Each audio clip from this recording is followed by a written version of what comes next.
Il est de ces hommes qui auront marqué leur temps et leur ville. 4 décennies durant, des années 60 aux années 2000, dans une époque aux mutations considérables, Paul Chollet a fait partie du quotidien des Agenais. Le pédiatre a soigné leurs enfants, puis le conseiller général, le maire et le député a œuvré au rayonnement de cette ville moyenne.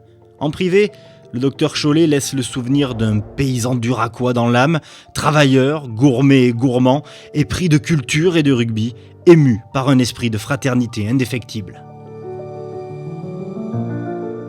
C'est le père de la pédiatrie moderne, hein.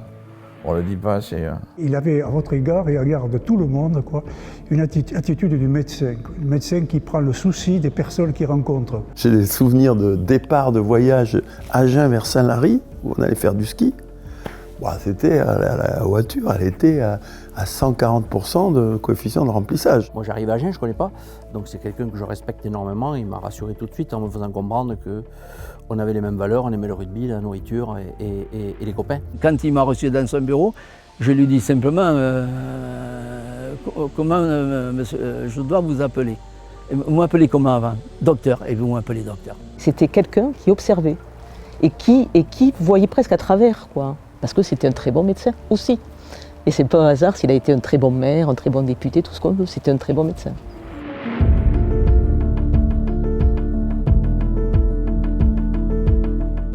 On est au début des années 60. Le jeune pédiatre connaît des débuts difficiles dans la profession. Il ira alors à la rencontre du docteur Esquirol et du docteur Roch afin de pouvoir hospitaliser dans chacune de leurs cliniques des nouveau-nés atteints d'une maladie mortelle. On perdait des enfants de simple gastro-entérite. On appelait ça une toxicose à l'époque. Les enfants se vidaient, on était incapable de les perfuser et c'était des histoires dramatiques. Ils sont à sec. Ils sont à sec, c'est-à-dire ils ont perdu des 15%, 20% de leur poids et de la quantité d'eau qu'ils avaient. Les pédiatres sont arrivés avec une technique de perfusion sur la fontanelle qui permettait d'attraper une veine encéphalique et de réhydrater les enfants par une perfusion intracrânienne. Mais dans les petites villes secondaires, il faut que quelqu'un soit assez costaud, héroïque et se lance dans cette aventure. C'est le cas de Paul Chollet qui, à Agen, va devenir immédiatement efficace en réhydratant les premiers enfants qui arrivent à la clinique Esquirol et où là, il va se lancer et réussir et sauver des enfants sur place. Soigner son prochain, un véritable sacerdoce pour le chrétien docteur Chollet qui puise son origine dans un drame intime survenu dans la maison familiale de Savignac de Duras. Paul a 18 ans et assiste à la mort de son grand frère Étienne, admiré de tous. Il meurt à 20 ans d'une péricardite tuberculeuse. Vous voyez, c'est à l'époque, c'est dans les années 50, avec à ce moment les premiers antituberculeux sortaient. Et c'est exactement ce que je vous dis sur la diarrhée aiguë, la gastro-entérite, c'était pareil sur des affections bénignes qui détruisaient des familles. Ses études portent le jeune Paul à Toulouse pour y devenir pédiatre, mais les racines vigneronnes ne sont jamais loin, et la valeur travail qui va avec non plus, une valeur que lui aussi, une fois devenu père, comptera bien transmettre. Ces enfants faisaient le début des vendanges, et surtout, ce qui ne leur plaisait peut-être pas trop, ils venaient ramasser les prunes. Parce que vous savez, autrefois, on ramassait les prunes à 4 pattes, il n'y avait pas de machine. Donc, mais bon, c'était la bonne ambiance, il y avait, avec les oncles, les tantes, avec les cousins, avec moi, tout ça, ça se passait très bien. Mais ils voulaient qu'ils aient un rapport à la terre. Un rapport à la terre qui ne soit pas artificiel, qui ne soit pas folklorique, qu'ils sachent vraiment ce qui se passe. Il y avait 30, 35, 40 bonhommes qui venaient, femmes qui venaient pour les vendanges. Ma grand-mère, avec son statut physique assez impressionnant, faisait manger tout le monde à midi et le soir. Les types dormaient dans la grange. Mais tu avais dedans, il y avait des anciens repris de justice, il y avait des mecs qui venaient de Belgique, on ne savait pas trop ce qu'ils avaient fait avant, tu avais des types qui venaient chaque année du Maghreb ou de pays du Kosovo, je ne sais pas de où. Vous voyez, donc il y avait cette ouverture à la différence. Cette passion du vin, de la viticulture, ne quittera jamais Paul Chollet. Dans une certaine mesure, elle participera même à sa manière de penser son action politique. Il me disait toujours, un vigneron est un type extraordinaire. Je dis, oh, pourquoi?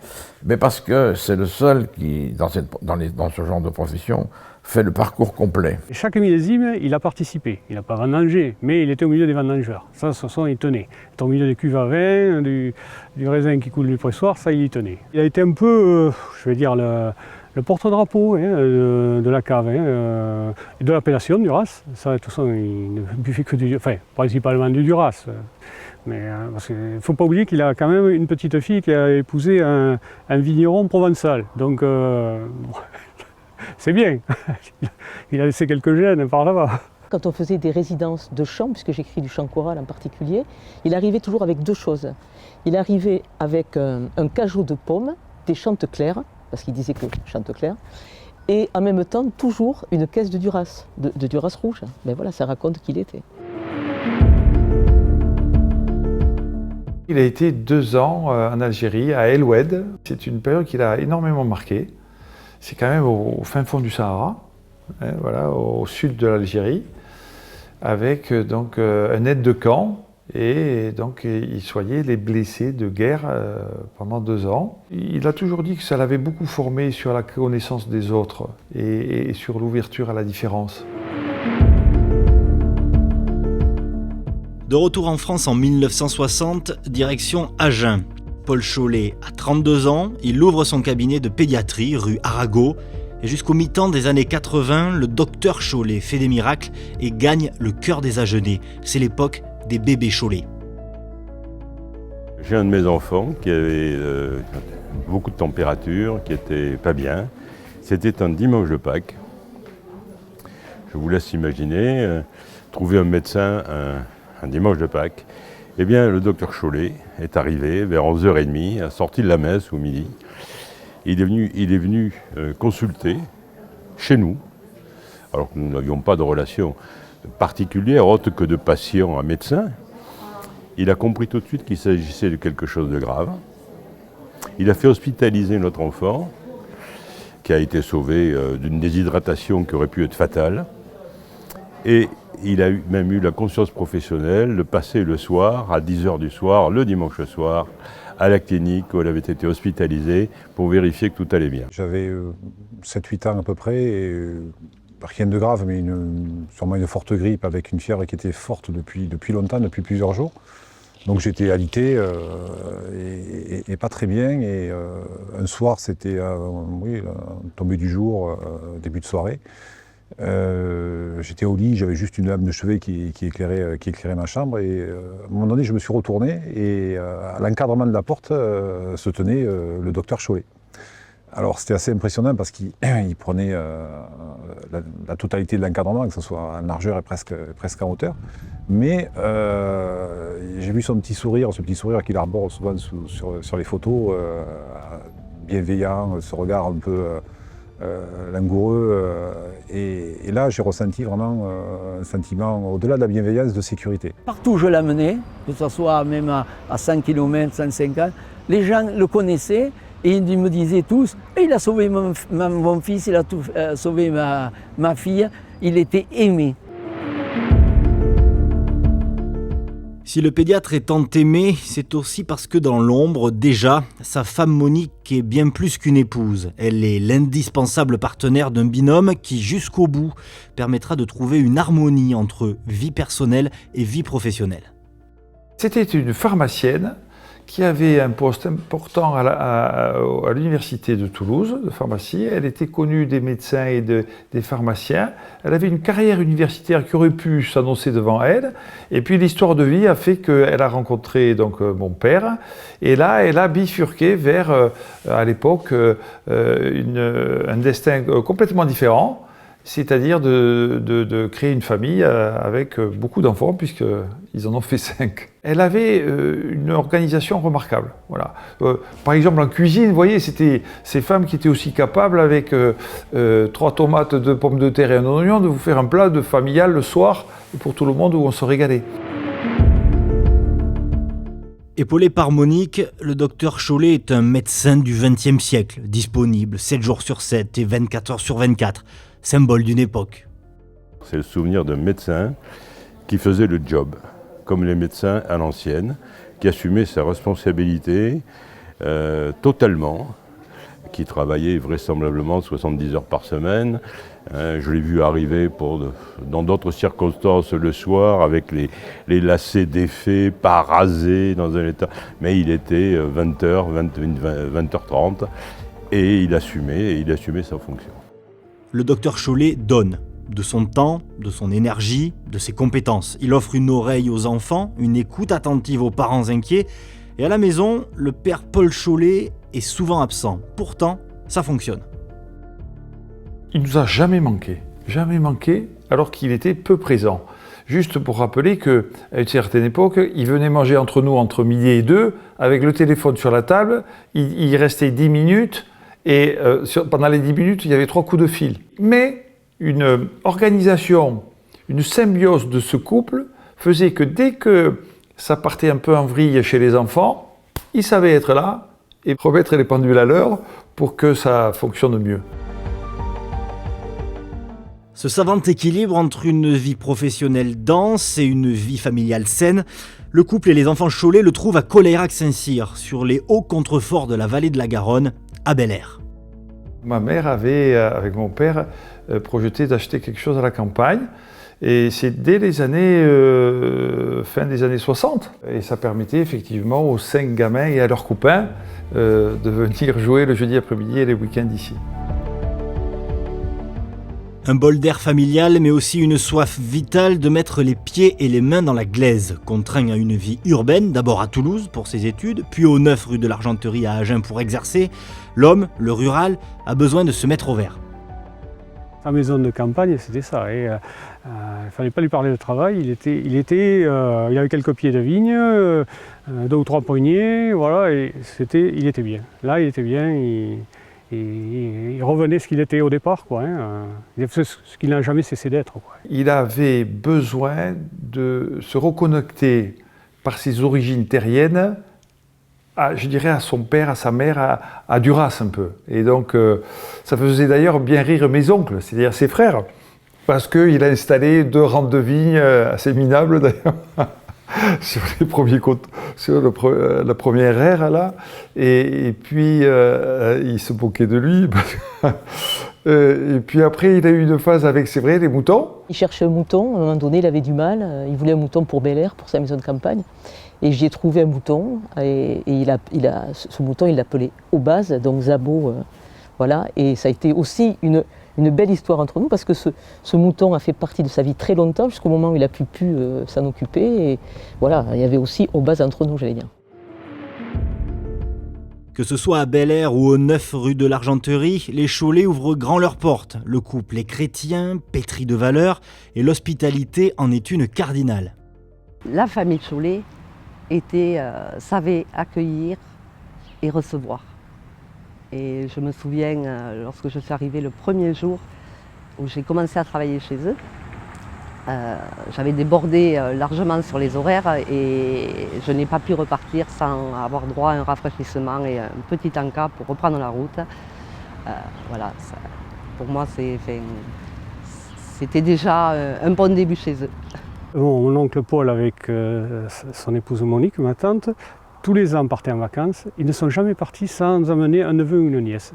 Ils nous ont toujours fait participer à leurs vacances. Leurs enfants sont venus chez nous.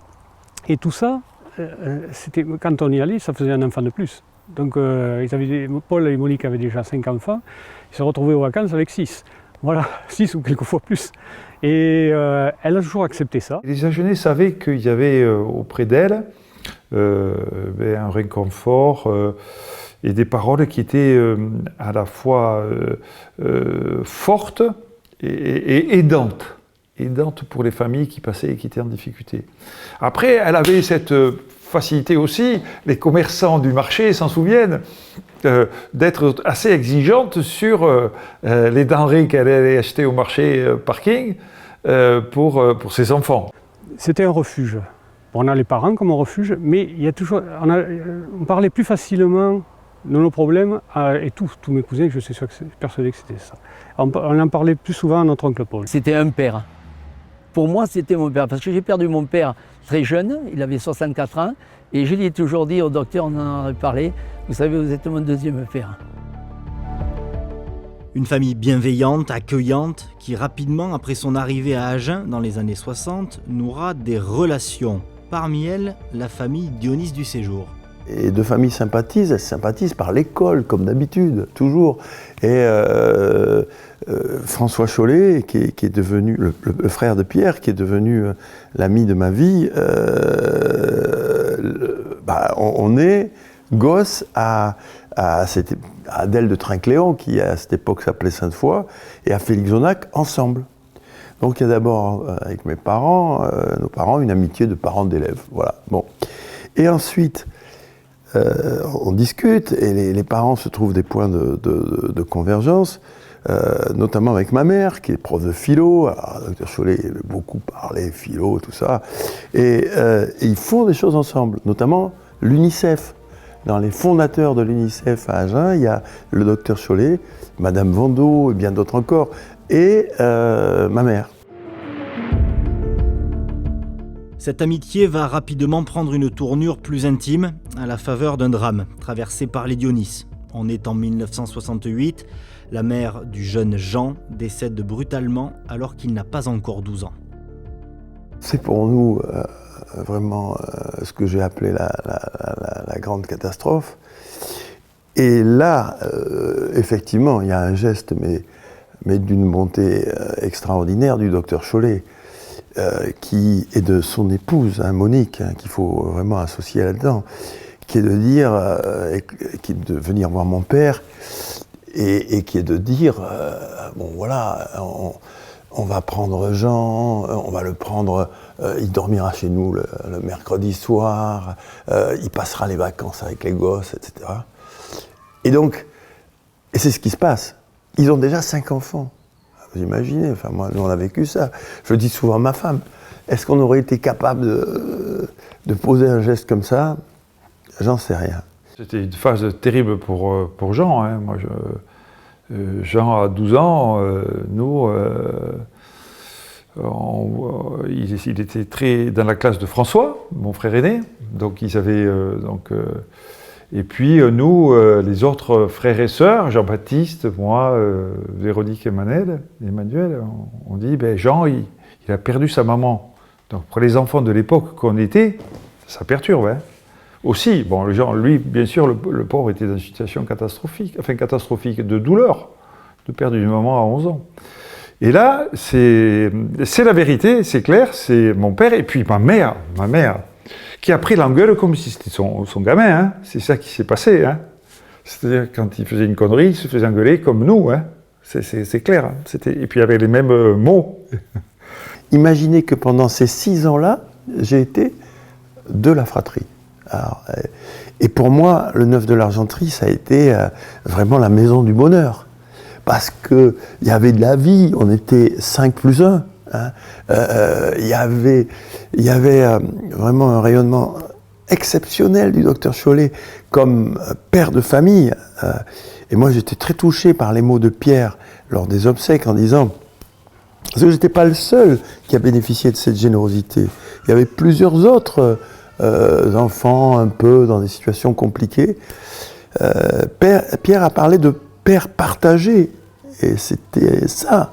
Et franchement, c'est un geste absolument magnifique et qui, de fait, m'a construit. Puis nous, on est très, très favorables à partager ce père et cette mère. C'est pour ça qu'ils ont été des parents partagés. Et donc pour Jean, c'était très important. Parce que Jean a repris une force à l'intérieur de cette famille, grâce à mes parents et grâce à nous aussi. Nous. Hospitalité, charité, bonté, amour du prochain, plus que des concepts chrétiens, des préceptes humanistes que le couple Chollet applique dans son quotidien avec une exigence de fraternité en ligne de conduite. Ne jamais se laisser aller à l'indifférence. donc toujours être à l'écoute, en veille de ce qui se passe autour, regarder tout le monde. 2, respecter les différences, et Dieu sait qu'Agen est une ville avec des gens de grande variété de situations. Et 3, tendre la main à tout le monde. Filer un coup de main, être aux côtés des gens face aux difficultés. Et donc ça, oui, c'est une exigence de fraternité, mais c'est, comment dirais-je, c'est un standard éthique, moi dont j'essaye depuis 35 ans de me nourrir, mais j'en mesure tous les jours la difficulté. C'est compliqué de ne pas être indifférent, c'est compliqué d'être ouvert aux différences, et c'est compliqué de s'investir concrètement dans « il a besoin d'un coup de main, vous voyez ?» Voilà, et Chollet, c'était ça. C'était quelqu'un qui était imprégné du christianisme social, dans ce que peut avoir de dur la religion chrétienne, et aussi de magnifique. Quelqu'un de... Moi, j'ai appris aussi à donner au contact du docteur Chollet. C'est quelqu'un qui donnait du temps, qui donnait de l'argent, qui donnait. Il arrivait même parfois qu'il donne un billet avec ses propres deniers pour aider les personnes en grande difficulté financière, notamment des mamans qui n'arrivaient pas à boucler les fins de mois pour nourrir leurs propres enfants. Quand il a été député maire, chaque année il recevait beaucoup de cadeaux, de vins de Bordeaux, tout ça, parce qu'il côtoyait du monde, hein, beaucoup. Et tous les cadeaux, Mme Chollet elle les notait, elle me les donnait, je les amenais au CCAS pour redistribuer pour Noël aux gens, pour leur donner à boire du bon vin, tout ce qu'elle recevait. Donc il ne gardait rien. Humaniste et bienveillant, mais pas optimiste béat. Le docteur Chollet est un fin connaisseur de l'âme humaine, et lui, qui n'est pas encore un élu de la République, a ce qu'il faut pour le devenir. Incontestablement, il avait du charme. Il avait de l'allure, il avait la classe, il était grand. Intellectuellement, écoutez, c'était un homme instruit. On pouvait parler avec lui d'histoire, de philosophie, de littérature. Il suivait les évolutions sociétales. Il était également très, très féru de religion, de philosophie. Bref, c'était un esprit vraiment humaniste et très éclairé. Un personnage, quoi. Grand, de la classe. C'est un humaniste. Quelqu'un qui était un sage de ce côté-là. Pour moi, c'est quelqu'un de proche du peuple. Ouais. Il avait un œil d'abord extrêmement pétillant, bleu là, derrière ses sourcils épais. Et cette façon de regarder les gens et de comprendre plus vite presque que la pensée de la personne qu'il avait en face, c'était hallucinant. Il y avait en permanence dans son regard une lueur d'ironie de deuxième degré qui faisait sentir chez lui un humour caché et qui traduisait une grande bienveillance envers les autres. Il avait toujours cet éclair là dans les yeux un peu malicieux et intelligent. Voilà. Il était d'une grande élégance et d'une grande intelligence. Le seul défaut que je lui connaissais, et dont je n'ai pas été très souvent le témoin, mais quand on en a été le témoin, on s'en souvient, il était capable de piquer des colères. Ça montait à toute vitesse, ça redescendait immédiatement, ça transpirait toujours la bienveillance, mais quand ça soufflait fort. Les années passent, ce sont les années 70 et le docteur Chollet s'implique de plus en plus dans la chose publique. Il se rapproche du maire d'alors, son confrère le docteur Pierre Esquirol. Malade, Esquirol décède en 1981. Le choc est retentissant à Agen. Georges Ritchie lui succède. Paul Chollet est sur la liste et il est promu adjoint. En cette fin 81, il entre aussi au département, élu lors de l'élection partielle ordonnée pour remplacer le docteur Esquirol. Pourtant, si les Chollet représentaient une prise de premier plan, Paul n'était pas le choix numéro 1. Ma mère a été une des premières, a été contactée par les politiques locaux avant mon père. Peu de gens le savent, ça. Et ils avaient très bien senti l'impact de ma mère, qui était adorée par les gens, et avec ses 5 enfants, voilà, et tout ça. Et elle n'a pas voulu, elle est restée dans son cadre, qui était son cadre de « allez, je pousse les 5, je les suis, mais c'est pas moi. S'il y a quelqu'un qui doit y aller, c'est Paul. » Ça s'est fait dans cette maison, entre autres, parce qu'il avait un frère qui était au conseil général. Et ce frère venait déjeuner à cette table, en particulier le jour où je remplaçais. Et j'ai rencontré donc ce frère aîné, Lucien, et je pense que Paul l'interviewait, Paul lui posait des questions. Il considérait qu'un peu de philanthropie pouvait avoir un intérêt. À force d'être pédiatre, il s'aperçoit que quand même on peut faire beaucoup mieux sur la pédiatrie sociale, sur la pédiatrie préventive, si un peu on s'organise mieux dans la collectivité. Et donc, au tout début, il part en 1981 en tant que conseiller général. Il y rejoint son frère Lucien, c'est pas banal. Les collègues du conseil départemental les avaient baptisés le Cholet des villes et le Cholet des champs, en référence à la fable. Je trouvais ça rigolo. Sous la présidence de Jean-François Poncet, Paul Cholet fait ses armes et détonne déjà par son anti-sectarisme et son peu d'intérêt pour la politique politicienne. Nous sommes en 1986, la France est présidée par un François Mitterrand très contesté quand arrivent les élections législatives. Contre toute attente, Paul Cholet est investi, remporte le scrutin et entre à l'Assemblée nationale. C'est grâce à Jean-François Poncet qui, dans son analyse politique, se dit, face à Christian Loricergue, cacique du Parti socialiste, très connu et reconnu, avec ses réseaux, avec une influence certaine, qui est assez intéressante en plus. Comment voulez-vous mettre quelqu'un qui puisse gagner en face de lui? Et avant, et je me souviens très bien des propos de mon père, il n'y a pas de candidat à mettre en face de Christian Loricergue. Et Jean-François Poncet se dit, on se trompe, on va chercher, on est en train de réfléchir à chercher à l'intérieur de notre équipe quelqu'un de politique, type RPR de l'époque, pour contrebalancer le Parti socialiste représenté par Christian Loricergue. Et Jean-François Poncet dit, non, c'est pas ça qu'il faut faire. On va aller chercher quelqu'un qui n'a pas une tête politique, qui n'est pas une identité politique forte, mais qui a le cœur des Agenais. L'ascension politique du docteur Cholet démarre véritablement ce 16 mars 1986. Il profite de ces 2 ans de cohabitation pour travailler dur et se créer des réseaux. Il est réélu en 88, résistant à la vague rose post-présidentielle. Bête noire de Christian Loricergue, qu'il bat au second tour de 448 voix sur plus de 58 000 votants, il acquiert alors une vraie stature politique. Entre-temps, il a commencé à se constituer une équipe, son épouse Monique, évidemment, Michel Daniel et Bernard Lucet. Ça me ramène au printemps 1986. À l'époque, je traverse une période de ma vie un peu compliquée. J'ai perdu mes parents, je suis planté professionnellement et j'ai posé ma candidature pour devenir assistant parlementaire d'un député que je ne connais pas, dans un département que je ne connaissais pas. Et il y a eu tout un processus dans le recrutement. Et puis, j'ai reçu un jour un télégramme, parce qu'à l'époque, il n'y avait pas les SMS, me demandant de me présenter au 9 rue de l'Argenterie un dimanche, à 14h30, ici, dans cette pièce, sur ce canapé. Et c'est là que j'ai été recruté par le docteur Cholet.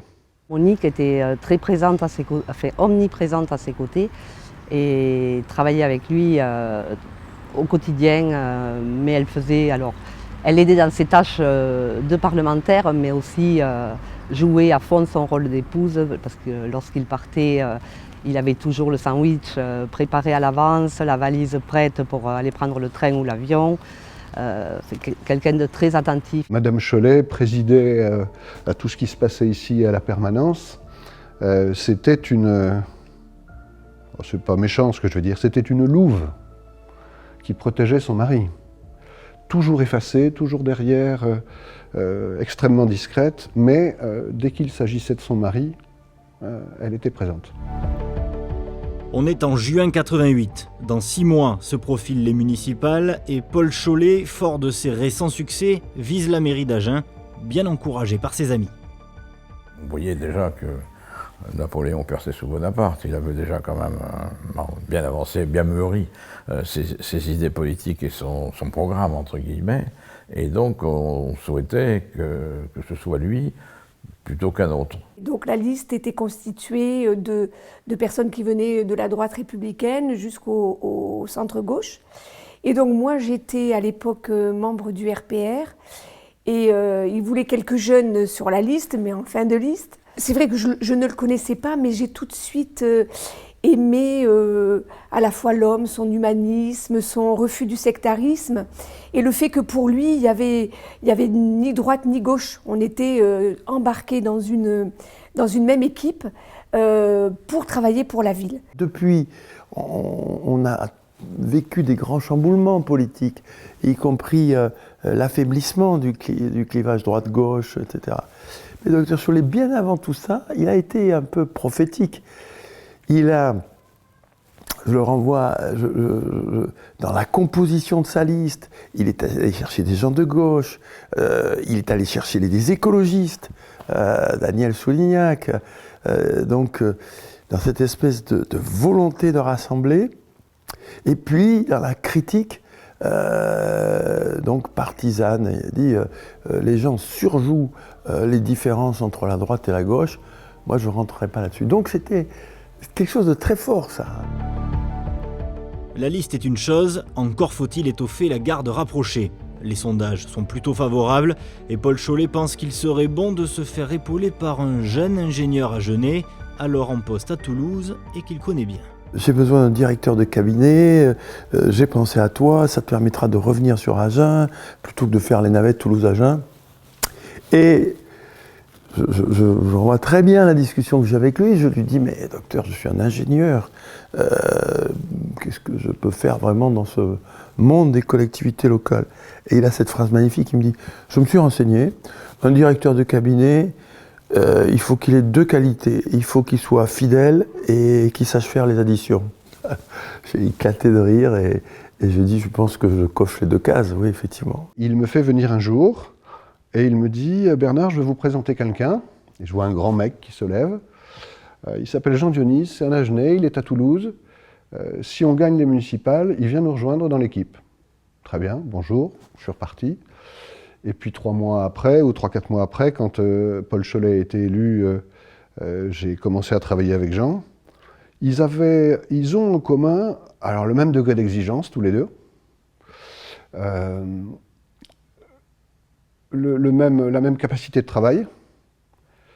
Le même, j'allais dire, fond philosophique d'attention portée aux autres. Mais pour le reste, il n'y a pas plus différent que ces deux-là. Et je pense que c'est cette différence que Paul Chollet est allé chercher chez Jean Dionis. Et donc il a fait avec Jean un tandem qui était assez redoutable d'efficacité, ouais. et plaisant à vivre. Lorsque Paul Chollet faisait son discours introductif avant le conseil municipal, Jean Dionis connaissait le discours par cœur. Et je le voyais, il le disait, il ne le lisait pas, il le disait. Une fois élu, Paul Chollet veut faire bouger la ville et il va multiplier les initiatives pour créer un électrochoc et inscrire Agen dans son temps. C'est-à-dire, qu'est-ce qui se passe? Qu'est-ce qui ne marche pas? C'est quoi le bon diagnostic pour la ville d'Agen? C'est quoi le bon diagnostic pour le district de l'époque? Comment on va faire Agen isolé, sur une toute petite surface, alors avec plein de villes autour? Et c'était ça aussi qu'il a construit. Agen, pour lui, c'était une ville moyenne avec un potentiel. Ce potentiel était sous-estimé et qu'il fallait absolument faire tout ce qu'on avait à faire à Paris, à Bordeaux, à Toulouse pour construire une influence agenaise. Et ça, c'était passionnant et moi j'ai gardé cette leçon-là. Il pensait au développement économique d'Agen, il voulait faire d'Agen une ville d'avenir, du futur, et pas simplement coincé entre Agen et Toulouse. Voilà, il voulait qu'il y ait des facs pour les jeunes. Il a réaménagé la ville, qu'on soit d'accord ou pas avec les aménagements qu'il a proposés. Il a essayé d'avancer, d'accorder la ville aux mutations du moment, avec plus ou moins de bonheur, ça chacun peut juger, mais c'était l'explosion partout, des périphéries commerciales, et il a un peu sacrifié à cela, mais je pense c'était extrêmement difficile de ne pas subir cette influence et de ne pas y souscrire partiellement. Il vivait avec son temps, il ne voulait pas surtout freiner, il fallait accepter les choses nouvelles, les intégrer intelligemment, et voir quelle était l'utilité, ne pas s'opposer à la science, mais voir ce que la science pouvait apporter de nouveau dans le développement, etc. Quand je lui rendais visite le matin, bien souvent, il me disait « Bon, aujourd'hui, Christine, on va partir se balader en ville. » Il voulait assister à la transformation d'Agen, SAMU, voilà, voir comment elle évoluait. Et chaque fois, au hasard de nos rencontres, il y avait beaucoup de gens, de personnes, des Agenais, qui venaient à sa rencontre, lui parler, lui demander des conseils. Il y avait vraiment cette proximité. Il aimait les gens vraiment des plus humbles aux plus grands. Il aimait bien aller au marché couvert le samedi ou au marché du pain le dimanche matin. Et il avait toujours son petit carnet de notes dans sa poche parce qu'il savait qu'il risquait d'être sollicité. Donc il prenait des notes et il gribouillait quelques notes au coin d'un étal et nous en rendait compte le lundi matin. Pour faire le débriefing et faire ce qu'il fallait derrière. Les 2 mandats, d'abord jusqu'en 1995, puis jusqu'en 2001, voient sortir de terre des projets structurants pour la ville. Paul Chollet les pense pour durer et asseoir la place d'Agen dans ce 21e siècle qui s'ouvre. Il y a eu la rénovation du cœur de ville. Alors je peux en parler parce que j'étais en charge du dossier des commerçants et notamment la réhabilitation du marché couvert pour faire entrer ce marché voilà, dans une ère plus moderne. La rénovation du boulevard de la République. Et puis, Paul Chollet parlait du coup du siècle, mais c'est vraiment l'arrivée de l'École nationale d'administration pénitentiaire à Agen. Donc ça a vraiment été un élément phare de son mandat. Le maintien du 48e régiment aussi. Et puis après, tout le reste, la rénovation du quartier de Montanou. Bon, voilà, je crois qu'il avait une vraie vision pour la ville et il a fait rentrer Agen dans l'ère moderne. Il voulait installer cette cité de la Moyenne-Garonne. On lui disait « Ouais, mais Moyenne-Garonne, c'est pas très joli, ça fait un peu moyen, c'est pas terrible. » Oui, mais voilà, il y a la Haute-Garonne, il y a la Gironde et il y a la Moyenne-Garonne qui doit trouver une identité. Et c'est là où il s'inquiète, notamment au début, vous voyez, quand les villes moyennes, à la fin du siècle dernier, jusque dans les années 2000, sont en difficulté quand même. Tout part dans les grandes villes, les grandes métropoles, Toulouse, Bordeaux. Et la réussite majeure pour moi, c'est vraiment l'ENAP. Un jour, nous partions à Toulouse, il était exactement, je m'en souviens toute ma vie, 13h10 de l'après-midi, le téléphone sonne dans la voiture, et c'est monsieur le ministre, monsieur P. Ménery, qui est un ami à lui, qui l'appelle et lui dit « Paul, tu as l'ENAP ». Et là, tout de suite, il s'est mis à taper sur mon épaule, sur la tête, le plafond. « On a l'ENAP, monsieur Montal est là ». C'est magnifique. Et la stratégie de la Moyenne-Garonne, même si certains s'en moquaient parce que c'était moyen, non, c'était ça. C'est-à-dire on consolide la ville avec des services publics, 48 MRT, ENAP, voilà. Donc ville forte sur ça. Et derrière, on construit l'agglomération agenaise pour faire un bassin agenais qui est effectivement, je dirais de la gueule, et puis ça en a, mais non, c'est quand même un bassin maintenant de plus de 100 000 habitants. Paul Chollet est en mission pour Agen. Député maire jusqu'en 1997 où il est battu après la dissolution. Il reconnaîtra que ce ticket député maire est le meilleur atout pour faire avancer les dossiers. Dans son fief, sa manière de gérer ses équipes et de prendre ses décisions en est également un atout. Gros bosseur, pas toujours facile, il n'est toutefois pas adepte de la verticalité. Il préférait l'horizontalité, il préfère le dialogue, la construction du dialogue, la participation des uns et des autres. Les ordres doivent être... Si on veut être écouté et qu'un chef soit écouté, il faut qu'au départ, il y ait des interventions, il y ait des possibilités de discussion. Mais après, il prenait ses décisions. Quand il avait pris une décision, elle était terminée. Ce n'était pas la peine d'essayer de le bouger d'1 millimètre. Hein. Mais il avait écouté avant.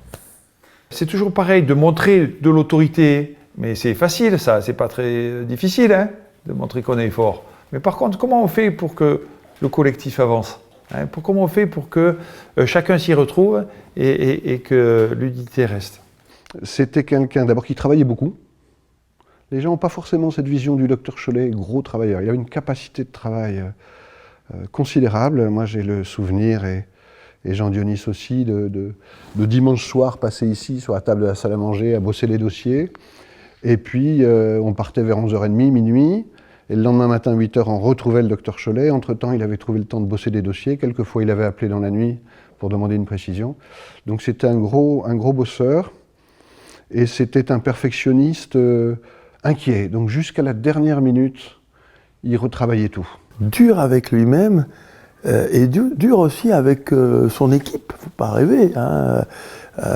Faire attention à une petite musique de bon docteur qui a existé, mais qui est qu'une facette de sa personnalité. Vous pourriez en parler à ma femme il intervenait le dimanche dans les week-ends familiaux. Ça n'a pas toujours été simple. Nous, on était avec les petits gosses.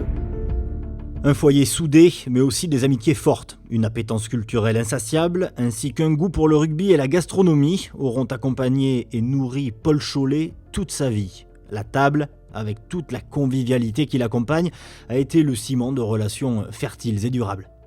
Tous les mois, c'était un rituel, donc M. Turiaf réglait le calendrier, ils avaient des protocoles toujours dans le sourire, toujours il y avait des gens très différents, et ils se piquaient tout le temps, mais c'était toujours dans l'amitié, dans la finesse, et ce que j'aime beaucoup dans cette génération de personnes, toujours dans l'élégance du mot, l'élégance des phrases, et un mot n'était pas dit au hasard, quoi. C'était quelque chose de bien pensé. Malheureusement, aujourd'hui, la table a disparu, elle est juste là, derrière nous, c'était leur table, donc ils venaient directement, et si je peux me permettre, il y a eu une anecdote où un jour on a eu un groupe qui ont squatté cette table-là, ils voulaient absolument. Et on les a déplacés de 4 mètres, mais ça a failli être la fin d'un protocole de quelque chose d'années. J'ai cru que je les avais perdus, parce qu'il me dit, ne vous le faites plus jamais. J'aurais fait goûter la lamproie, parce que je savais que Michel Serres avait un rapport avec la lamproie, comme son père levait des cailloux et mangeait la lamproie. Je savais qu'il y avait une histoire avec la lamproie, je lui ai fait regoûter ma version. Elle me dit, elle ne sera jamais aussi bonne que celle de ma mère, mais toutefois, elle s'y rapproche royalement. Ces conversations avec Michel Serres ont incontestablement marqué Paul Cholet. Le philosophe et lui se rencontrent, se découvrent et en viennent à nouer une relation fraternelle extrêmement puissante par l'entremise d'une autre figure culturelle à Genèse, Pierre Gardeil. Nos familles ont toujours été très liées depuis le moment où Paul est devenu pédiatre à Agen. Parallèlement, mon père était directeur à Lectoure d'un lycée où Paul a envoyé certains de ses enfants. Donc quand Serres est arrivé là-dedans, c'était aussi merveilleux pour Paul parce qu'il a pu davantage connaître ce philosophe qui finalement, jusque dans le début des années 70, venait, et même encore après, venait assez peu à Agen. Il venait l'été. Et progressivement, il s'est rapproché d'Agen et aussi grâce à Paul, il a fait la connaissance du Sporting. Il venait au match, il venait plus souvent à Agen. Quand il est entré à l'Académie française, Paul lui a organisé une conférence ici à Agen. Il est devenu une personnalité beaucoup plus agenaise, alors qu'avant il était quand même surtout parisien. Ils se sont beaucoup fréquentés tous les trois, beaucoup. Autant chez Michel Serres que chez Paul Cholet, l'amitié, c'est un lien qui est de l'ordre justement, pas simplement de l'humanité à laquelle on doit se conformer, mais également de la foi. On voit que et Michel Serres n'a jamais dit, je crois, mais a fait progresser la foi dans l'intelligence de la culture. Et alors Michel Serres et Paul, c'est une amitié presque comme si c'était deux frères. Il l'amenait souvent dans ses coteaux du Duracois pour lui faire visiter ses terres ancestrales. Avec Michel Serres, ils se baladaient en bord de Garonne, ils étaient vraiment très complices. Et même dernièrement, quand Michel Serres a été décédé, c'est souvent que le docteur Cholet me demandait d'aller au cimetière de Gaillard pour se recueillir sur sa tombe. Et mon père devait reprocher à Paul, comme je l'ai vu reprocher à Jean Dionys, en exercice, de ne pas voter des lois plus chrétiennes, plus voilà, dans le fil de ses convictions à lui. Mais lui n'était que prof. Il n'avait pas à gérer une collectivité et tout ce qui va avec la gestion du réel. Et donc là, il y avait des affrontements naturels entre l'intellectuel et celui qui est aux affaires. Ça fait que finalement, ça faisait des discussions extrêmement riches, extrêmement animées, avec toujours quand même une place laissée à l'humour, à une polémique saine, souvent autour du rugby. Ils intimidaient même. Mais de cette intimidation, il fallait être franc avec eux. Et avec cette franchise, il ne pouvait y avoir que du bénéfice. Que du bénéfice, parce que ce sont des gars qui aimaient aider les gens. Ils étaient très rigoureux. Moi j'aimais bien ces personnages qui pouvaient être durs par moments, mais qui avaient du sens aussi dans ce qu'est l'humain. Et Michel Serres était de l'autre bout du monde, il téléphonait, mettons, à Paul Cholet pour lui dire quel est le résultat d'Agen, est-ce qu'ils ont gagné, quoi. Vous voyez, c'est pour dire que ce côté de suivre les résultats d'une équipe de l'autre côté du globe, pour se dire, vous voyez, l'attachement à un club, le rugby, c'est une famille, c'est des copains, quoi. Et le mot copain, un jour, quelqu'un me disait, c'est celui qui partage le pain. C'est ni bonjour Michel, ni bonjour Monsieur Dussault, ça a toujours été bonjour patron. Et on avait un rituel entre nous, à la fin du repas, c'est que j'allais leur amener une bouteille surprise d'Armagnac, en tant que bon gascon, ou de vieille prune, et je leur posais le magnum sur la table, et ils se servaient eux-mêmes, et ils adoraient parce qu'ils faisaient un petit tour chacun. Ils en buvaient très peu, mais ça faisait partie du jeu et des plaisirs qu'ils avaient à venir à cette table, et moi, de les voir heureux. Serviteur d'Agen jusqu'à son dernier souffle, Paul Cholet impressionne ses contemporains par l'héritage qu'il laisse. Celui d'un visionnaire en avance sur son temps, qui n'aura eu de cesse de construire le présent en pensant l'avenir. Un homme dont l'existence aura été guidée par une mission de service public, améliorer la vie des gens. Paul avait les pieds dans la glace et la tête dans les étoiles. Bon, c'était quelqu'un d'un esprit très large, très ouvert, très passionné par les choses mondiales, pas que nationales. Et il gardait cette notion de territoire. Et donc la mondialisation, oui, mais à condition qu'on garde bien le 47 dans les souliers, etc. etc. Voilà. Je m'inscris dans cette filiation à la fois donc centriste en termes de famille politique, démocrate chrétienne, si on avait à la définir de manière un peu plus idéologique. Et puis ça, c'est un petit peu au niveau des convictions, des idées. Et après, au fond de ça, c'est surtout un humanisme que j'ai appris auprès du docteur Cholet. La responsabilité personnelle, on ne s'échappe pas. J'ai du reste été très édifié par la manière dont il vivait ces dernières années, ces derniers mois.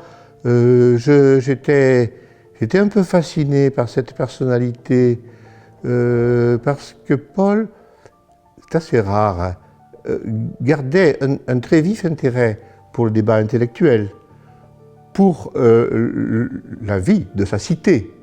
Je pensais qu'il allait, comme ça, avoir une fin d'un vieillard tel qu'on se les imagine. Or, pas du tout. J'ai trouvé que c'était un grand combattant jusqu'au bout. Et je me disais, mais bon sang, ça doit être dur, quand on est comme ça, de quitter la vie alors qu'on est encore prêt à travailler encore tant. La famille Cholet, suite à ces obsèques, ont souhaité venir aussi à la table de Michel Dussault en hommage à papa, parce que c'est ici qu'ils savaient qu'il venait le plus souvent. Oui, enfin, la table, Paul Cholet fera partie de l'histoire de la table. Je ne sais pas si j'écrirai un livre un jour, mais il aura certainement beaucoup de lignes sur cette génération de gens qui font ce qu'est la table aujourd'hui. Mais pour être bien aujourd'hui, il ne faut pas oublier des gens qui ont fait l'histoire. Quand on lui disait, ouais, c'est tonton, quand il y avait une mauvaise année, je lui disais, c'est pas cette année qu'on va faire fortune. Et il me disait, mais tu sais, tu n'es pas obligé de faire fortune. Donc ça veut dire que la vie continue, hein. Il y a toujours quelque chose de plus important que l'argent, que la réussite.